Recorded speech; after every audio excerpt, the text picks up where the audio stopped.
G'day, this is Chris from Total Parts Plus, and today we have a 2013 Toyota HiLux SR5 dual cab ute, stock reference number 5380. The shape runs from the 7th month 2011 through to the 8th month 2015. It has a 1GD 4 litre V6 petrol engine backed by an automatic front 4-wheel drive transmission. 1GD 4 litre V6 petrol engine, 4 litre. With the left front 17-inch factory alloy mag with a good tyre. Left power door mirror in chrome. Left front door has a small dent and a light fold on the front edge. Left rear door appears to have 2 small dents.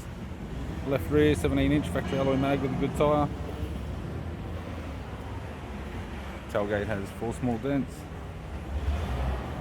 Factory fitted Toyota canopy with all bolts and brackets. Right rear 17-inch factory alloy mag with a good tyre.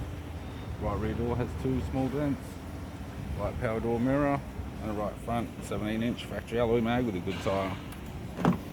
We have the driver's side door trim, power window master switch. This vehicle is fitted with grey cloth interior, automatic console, automatic gear shifter, heater controls, sat nav head unit, interior mirror, courtesy lamp, sunglass holder type, left hand sun visor, right hand sun visor, instrument cluster, and a tidy 4-spoke leather steering wheel with cruise audio and phone buttons.